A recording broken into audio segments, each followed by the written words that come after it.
Comment une puissance va dire, ou bien dans un rapport, on dit oui, que des satellites ont vu les FDS faire des assassinats massifs.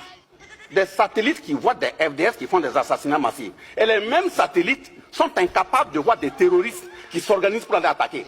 Vous, vos satellites là, ils sont binaires ou bien c'est quoi? Donc ils regardent par choix.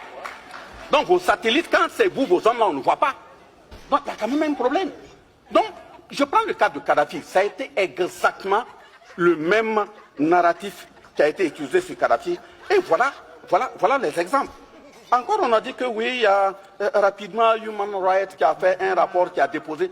D'abord, il faut que les gens de Human Rights comprennent que la Déclaration universelle des droits de l'homme de 1789 a été construite 553 ans après la charte de Kouroukanfouga de 1236.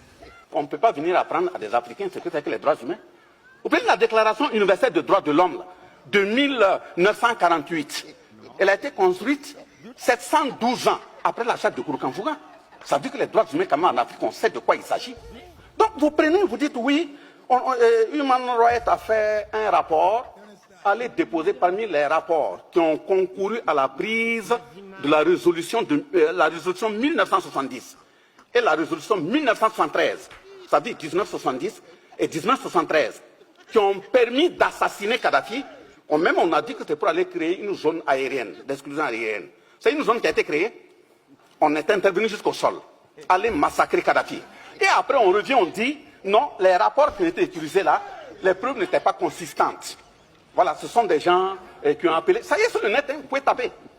Et c'est sur cette base que Kadhafi en 2025 vient même d'être condamné pour groupement de malfaiteurs et autres.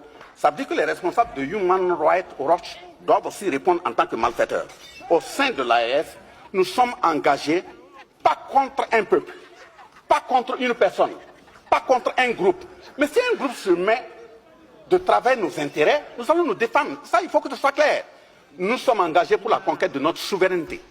La souveraineté politique, par exemple, on ne va plus nous imposer des dirigeants. Ça, c'est un.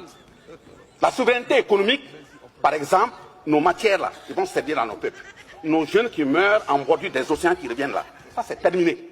La souveraineté sécuritaire, par exemple, dire qu'on doit tout acheter matériel militaire et autres en France, c'est terminé. Nous allons acheter nos matériels là où nous voulons. Et même là où nous partons là, c'est de voir comment former bien nos jeunes pour qu'on puisse les fabriquer au Burkina, au Niger ou au Mali. C'est parce que vous connaissez les marques que vous pouvez cartographier. On va créer des tunnels aussi, puis fabriquer. Nous sommes des sous-hommes. Nous avons aussi les têtes. Voilà. Mais maintenant, la souveraineté culturelle, c'est d'empêcher à ce qu'on continue d'éroder notre identité. Nous sommes dans le combat pour conquérir notre identité. Et quand j'ai dit que c'est une conquête, ce n'est pas une aumône là, nous sommes prêts. Nous qui sommes là. Si c'est perdre la vie pour ça, on est prêts. Merci, monsieur le ministre. Nous formons des gens pour nous accompagner.